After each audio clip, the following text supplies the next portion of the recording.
Doctor Mohammad Yunus মানে আমাদের এই অন্তর্বর্তীকালীন সরকারের প্রধান উপদেষ্টা, উনি গতকাল একটা অনুষ্ঠানে গিয়েছিলেন এবং অনুষ্ঠানে গিয়ে উনি দুটো মন্তব্য করেছেন। আমি এই মন্তব্যগুলো নিয়ে আজকে একটু আলোচনা করতে চাই। এই মন্তব্যের একটা মন্তব্য আমার পছন্দ হয়েছে, কিন্তু সেটাও ওনার মুখে এভাবে উচ্চারিত হওয়া ঠিক কিনা তা নিয়ে আমার প্রশ্ন রয়েছে। আরেকটা মন্তব্য যেটা করেছেন সেটা নিয়ে ওনার কাছে এই ধরনের মন্তব্য আমি আশাই করি নাই এবং এটা বেশ আপত্তিকর মন্তব্য বলে আমার কাছে মনে হয়েছে। প্রথমে আপত্তির জায়গাটায় আসি। তিনি বুধবার দিন এই চীন মৈত্রী সম্মেলন কেন্দ্রে digital device and innovation expo 2026 এর উদ্বোধন করতে গিয়েছিলেন। সেখানে যে উনি একটা কথা বলেছেন সেটা হলো যে এই যে আমাদের দেশ পাসপোর্ট, ভিসা এবং জালিয়াতি এসব কাজে বাংলাদেশ বিশ্ব চ্যাম্পিয়ন। আপনারা মানে অবাক হবেন না, উনি আসলেই এমন মন্তব্য করেছেন, আমরা নাকি জালিয়াতিতে এখন বিশ্ব চ্যাম্পিয়ন হয়ে গিয়েছি। তো এই কথাটা উনি কেন বলেছেন তার কিছু কারণ উল্লেখ করেছেন। উনি বলেছেন উনি দেখেছেন যে প্রায় আমাদের এখান থেকে ভিসা জালিয়াতি হয়, পাসপোর্ট জালিয়াতি হয় এবং এই জালিয়াতিগুলি ধরা পড়ে। বহু দেশ আমাদের পাসপোর্ট গ্রহণ করে না, কারণ ভিসা, জাল পাসপোর্ট এগুলো, এবং আমেরিকান ভিসাও নাকি জালিয়াতি হয়, এ সমস্ত কথা উনি বলেছে। তারপর উনি বলেছেন যে এটা একটা জালিয়াতির কারখানা বানাইছি আমরা, মানে আমাদের দেশটাকে আমরা জালিয়াতির কারখানা বানিয়ে ফেলেছি। তারপর আবার একটু প্রশংসা করেছেন, বলেছেন যে আমাদের বুদ্ধি আছে, নাহলে জালিয়াতি করতে পারতাম না। মানে এই পুরা জিনিসটাই হলো না, পুরা বক্তব্যটা হলো এক ধরনের ফাজলামো। আমি ফাজলামো শব্দটা ইউজ করছি কারণ উনি যত বৃহৎ লোকই হন না কেন, যত বড় মানুষই হন না কেন, উনি পুরো জাতিকে নিয়ে এ ধরনের একটা মন্তব্য করতে পারেন না।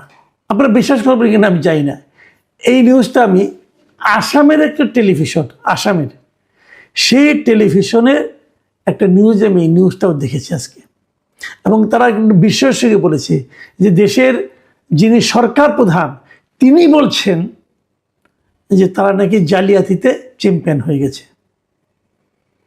তার মানে সারা দুনিয়ার কাছে কি মেসেজ যাচ্ছে যে সরকার প্রধান নিজে, যাকে দেশটা চালানোর দায়িত্ব দেওয়া হয়েছে, যিনি এই দেশে গত 18 মাস ধরে শাসন পরিচালনা করছেন, তিনি 18 মাসের শেষ ভাগে এসে উনি স্বীকার করছেন যে আমাদের দেশটা একটা জালিয়াতির কারখানা হয়ে গেছে, এদেশের মানুষ জালিয়াতি করে।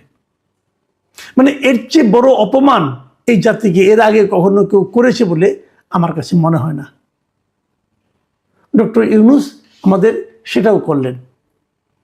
আমার প্রশ্ন হলো যে হ্যাঁ, আমরা শুনেছি ভিসা জালিয়াতি হয়, আমরা শুনেছি পাসপোর্ট জালিয়াতি হয়, এই পাসপোর্ট চালু হয়েছে, এখন জালিয়াতি কিভাবে হবে ভাই? আমি তো গত 5-10 বছরে কখনো শুনিনি যে পাসপোর্ট জালিয়াতি হচ্ছে। উনি কোথায় পেলেন এটা? এটা কোনো কথা? আচ্ছা, উনি আবার একটা উদাহরণ দিয়েছেন, উনি নাকি মধ্যপ্রাচ্যের কোন একটা দেশে গিয়েছিলেন, সেখানে এক মন্ত্রীর সঙ্গে ওনার আলাপ হয়েছে, ওই মন্ত্রী ওনার বন্ধু, সেটাও আবার বললেন, এবং তাদের সঙ্গে আলাপ করলেন যে আমাদের ভিসা কেন রিজেক্ট হয়ে যাচ্ছে।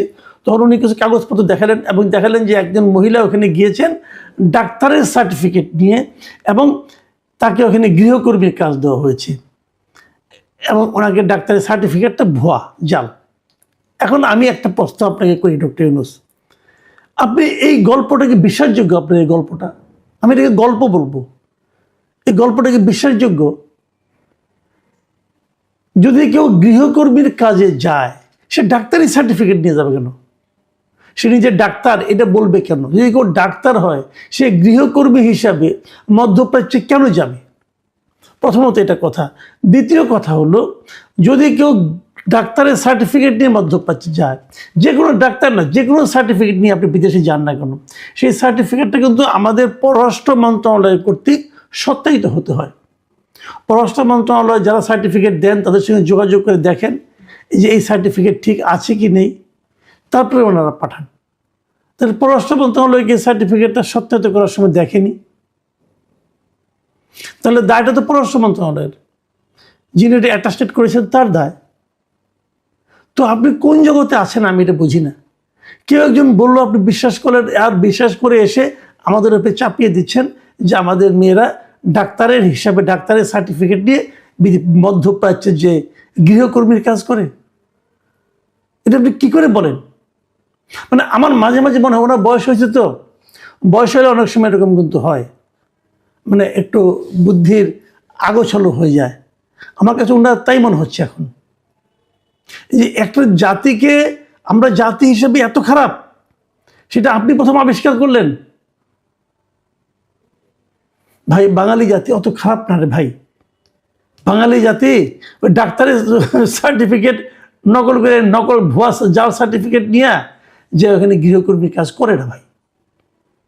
আপনার কোনো প্র্যাকটিক্যাল এক্সপিরিয়েন্স নাই এই সমস্ত বিষয়ে, না বাঙালির সম্পর্কে আছে, না আমাদের যেভাবে কাজকর্মে যায়। হ্যাঁ, আমি মানি, আমি স্বীকার করি, যারা বিদেশে লোক পাঠায় তারা নানা ধরনের প্রতারণা করে। তারা আমাদের এখানকার লোকজনের কাছ থেকে বেশি টাকা নেয়, বেশি টাকা নিয়ে ছোট চাকরি দেয়, স্কিল চাকরিতে পাঠায় না। তো এই সবই ঠিক আছে, আমাদের ইনকাম কম হয়ে যাচ্ছে, সেটাও মানতে রাজি আছি। কিন্তু এর জন্য তো সেই মন্ত্রণালয় দায়ী এবং আদম ব্যবসায়ীরা দায়ী। আপনি আদম ব্যবসায়ীদের অপকর্মের দায় পুরো জাতির উপর চাপিয়ে দিতে যাচ্ছেন, এটা কীভাবে সম্ভব? এবং এটা আপনি কোন রুচিতে এটা করলেন? কোন রুচিতে আপনি একটা ওপেন প্ল্যাটফর্মে এমন কথা বলতে পারলেন? সরি মিস্টার ইউনুস, আপনার ব্যাপারে আমি খুব হতাশ হলাম। এইগুলো একটা বিষয়।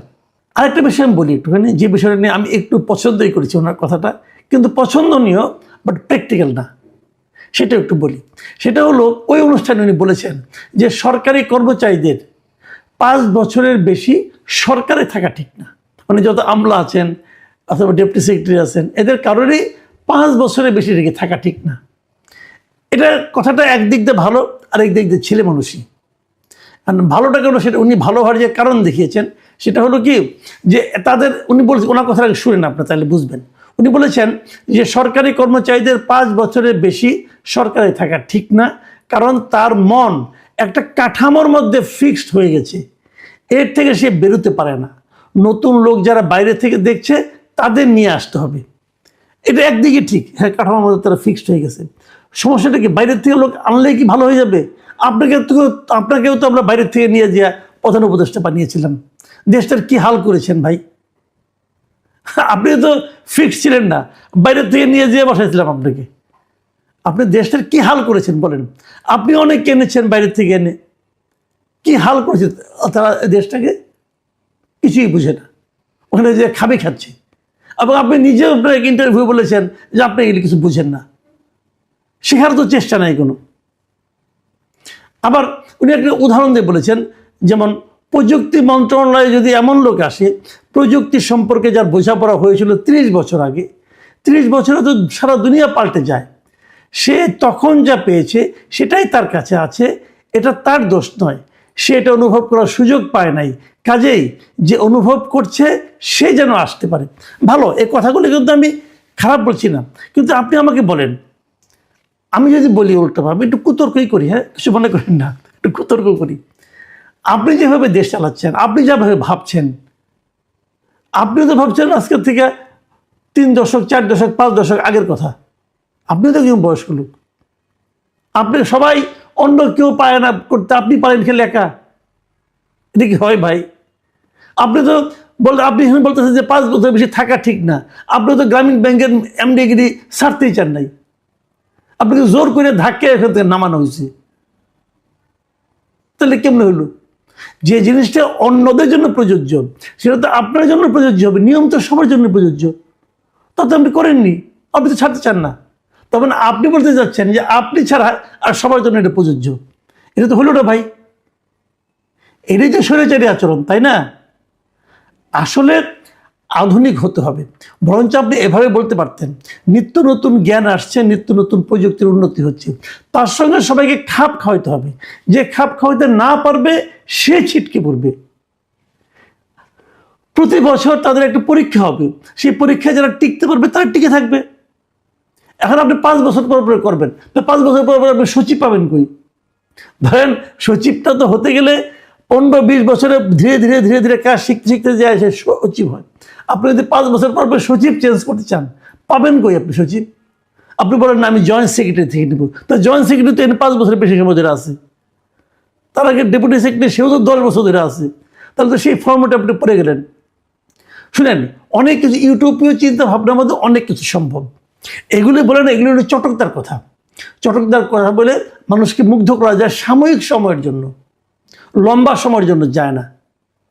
আপনি গ্রামীণ ব্যাংকের এমডি হিসাবে নোবেল পুরস্কার পেয়েছেন, সারা দুনিয়ায় গিয়েছেন, একটা দুইটা করে বক্তৃতা দেন, মানুষ হাততালি দেয় আর বলে বাহ বাহ কি সুন্দর, শুনতে শোনা যায়। কিন্তু দীর্ঘমেয়াদে আপনার এই সমস্ত চিন্তা ভাবনা কথাবার্তা এগুলো যে কত মানে আপনার অগ্রহণযোগ্য তার প্রমাণ তো আমরা 18 মাসে পেলাম। 18 মাসে আপনি কি করতে পেরেছেন বুঝান তো আমারে। সারা দুনিয়ায় আপনি প্রচার করে বেড়াচ্ছেন 3-0 থিওরি আপনার। তো আপনার এই 3-0 থিওরিটা কি আসলে? আপনি 3-0 বলেছেন যে 0 poverty, 0 unemployment and 0 carbon emission. Okay, তো যদি আপনি 0 আনএমপ্লয়মেন্ট হয়, তো 0 পভার্টি আর 0 আনএমপ্লয়মেন্ট তো একই জিনিস। যেখানে কোনো পভার্টি নাই সেখানে আনএমপ্লয়মেন্ট নাই, অথবা যদি আনএমপ্লয়মেন্ট না থাকে দারিদ্র থাকবে কেন?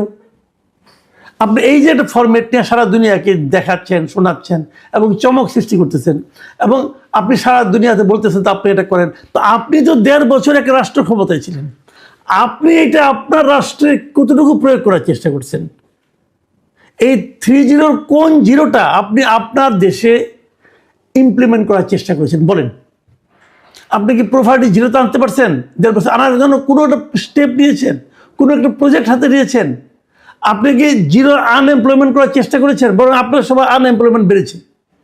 আপনি কার্বন এমিশন 0 করতে পেরেছেন? পারেননি তো।